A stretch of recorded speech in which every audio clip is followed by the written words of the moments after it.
7h-10h sur Radio Courtoisie, suivez la ligne droite. Aujourd'hui, vous allez nous parler d'Ercilia, qui rime avec Mola. Oui, alors vous me direz que le choix de son prénom ce n'est pas de son fait, mais néanmoins, elle l'assume assez bien. Les Mollahs doivent être drôlement contents. Ils peuvent se prévaloir d'un soutien de poids au sein du monde politique français. Dimanche soir, répondant sur X à Jérôme Guedj, la députée LFI Ercilia Soudeh a affirmé qu'en bombardant, je cite, une ambassade iranienne, Israël avait déclaré la guerre à l'Iran et n'a pas hésité à renvoyer dos à dos les régimes israélien et iranien. Ces deux pays, a-t-elle dit, sont des théocraties. Pour celles qui se décrient comme féministes internationalistes, Iran et Israël sont donc bonnet blanc et blanc bonnet. Sur les réseaux sociaux, les commentaires ironiques vont bon train. Oui, pas sûr de fait que les crop tops, les mini shorts et les maxi décolletés qui constituent l'essentiel de l'outfit, comme disent les Instagrammeuses, pardon pour les auditeurs de Radio Courtoisie, d'Ercilia Soudeh, soient reçus exactement de la même façon à Téhéran et à Tel Aviv. Comment on pourrait l'ignorer, Ercilia Soudeh, qui en octobre 2023 avait pris la défense sur ce même réseau X pour Armita Gavaran, à tout juste 16 ans, en état de mort cérébrale. C'est même elle qui l'avait écrit parce qu'elle ne portait pas le voile obligatoire. Ouais. Alors, un voile obligatoire à partir de 9 ans, parce que c'est l'âge de la puberté officielle. L'âge minimum en Iran pour se marier est de 15 ans pour les garçons et 13 ans pour les filles. Mais les enfants contractant une union peuvent être encore plus jeunes si le père y consent. On note entre 2019 et 2020 une forte augmentation des mariages de fillettes de 10 à 14 ans, 10,5%. En moyenne, 30 000 cas de mariage de filles de moins de 15 ans par an depuis 2017.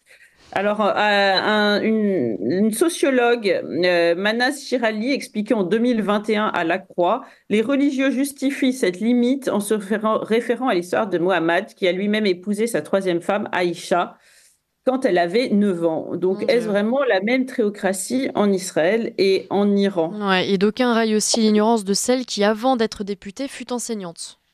En effet, alors mais pour sa défense, Ercilia Soudeh n'était pas prof d'histoire géo, mais de français, plus à l'aise donc avec les fables, les contes et les romans, forcément qu'avec la réalité. Ouais. Alors Ercilia Soudeh serait-elle aveugle ? Non, mais elle est sourde à tout ce qui ne rentre pas au chausse-pied dans la grille de lecture de son idéologie. Parce qu'Ercilia Soudeh, elle l'a expliqué dans le Maroc Hebdo lors de sa visite récente, c'était en février. Donc c'est le 1er mars dernier au Maroc, elle l'a expliqué dans le journal. Elle défend un féminisme, je cite, décolonial, s'inscrivant dans la logique d'une internationale féministe. Ce modèle se veut opposé au féminisme blanc, je cite aussi, un féminisme blanc vécu par beaucoup, comme je cite aussi, un emport occidental. Incroyable. De même, la polygamie qui sévit en Iran, en même temps que le nombre illimité de mariages temporaires ou sigués, contractés pour une période pouvant varier d'1 heure à 99 ans, ne saurait sans doute faire filer Ercilia Soudeh, car pour le féminisme décolonial, la monogamie est imposée et importée. Elle est d'essence et de fondement judéo-chrétien. C'est ce que disait en 2022 la sénatrice ivoirienne panafricaine Masogona Bamba. Parce que je vous demande de rester très vigilant à cette affaire de féminisme décolonial, c'est très important. Est-ce que ça prend de l'ampleur ? Quand la presse française a relevé il y a quelques semaines que le nouveau président sénégalais était polygame, le grand ami d'Ercilia Soudeh, le journaliste d'Arrêt sur Image et de Libération Daniel Schneidermal, qui va souvent à son secours, a vu dans cet étonnement, je cite, le regard colonial dans son éternité. Oh là là, ce féminisme décolonial peut emmener très loin si on tire le fil. Voilà, plus qu'à attendre que ce féminisme décolonial, qui est un oxymore d'intensité comparable au véganisme carnivore ou au naturisme collé-monté, réhabilite l'excision.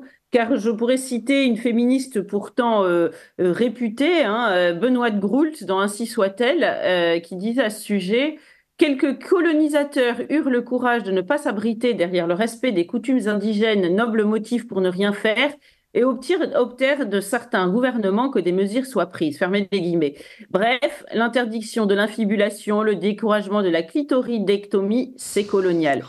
En attendant, Ercilia Soudeh devrait éviter d'aller rendre visite à ses nouveaux amis dans ses plus beaux atours, ceux par exemple qu'elle arbore bravache de temps en temps à l'Assemblée nationale. Gageons que l'accueil en bas de l'avion des gardiens de la Révolution pourrait être assez tiède. Non mais c'est gênant tout ça, quoi. Non, C'est ça. non, mais c'est vrai, franchement, on se demande pourquoi cette obsession, quoi, d'Ercilia Soudet, mais on pourrait en citer bien d'autres, hein, parce que les néo-féministes de gauche, on en a quand même un certain paquet, notamment à l'Assemblée Oui. nationale, Sandrine Rousseau, pourquoi C'est absolument incroyable. Elles se disent des héritières de féministes qui ont brûlé leur soutien-gorge, mais visiblement, la burqa et le voile islamique Oui, sont inhibités, vous voyez. ouais, Donc, je crois que les femmes n'ont plus à attendre de ces féministes d'être défendues, mais de tous les côtés, hein, parce que elles sont aussi invisibilisées par les mouvements trans que ces féministes mm, défendent absolument. Vous savez, il y a un mot que les féministes utilisent souvent, c'est l'effet Mathilda. C'est quand les femmes sont invisibilisées. Vous savez, ouais, dans les scientifiques femmes qui sont invisibilisées par les hommes, est-ce qu'il y a une pire invisibilisation de la femme que, par exemple, la GPA, ou la mère porteuse, il n'y a plus de mot mère d'ailleurs, on l'appelle ouais, surrogate, ouais. et disparaît complètement de l'écran au sens propre, parce qu'on voit des photos circuler sur les réseaux sociaux, il n'y a plus que les deux hommes qui disent, oui, qui se montrent avec le bébé dans le fauteuil en sky traditionnel de Oh la là là. maternité. Donc, voilà, là aussi, c'est une preuve frappante de la grande imposture de ces féministes. Oui, puisque vous Donc, c'est disiez assez... très justement, et ce qui est très intéressant, c'est que c'est cette espèce de mariage entre le néo-féminisme et l'islamisme.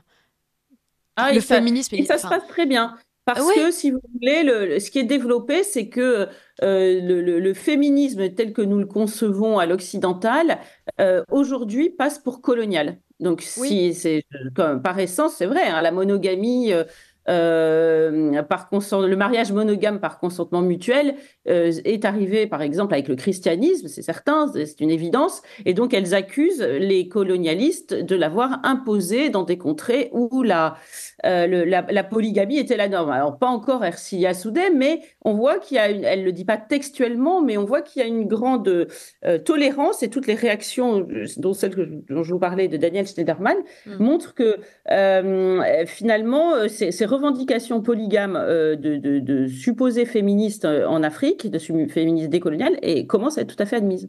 Vous ouais. savez, je vous rappelle que la sœur de Adama Traoré, Assa Traoré, avait parlé de l'expérience de polygame de ses parents comme d'un grand enrichissement. Et elle était invitée dans moult colloques féministes. Non, mais on fait vraiment pas partie de la même civilisation, c'est pas possible.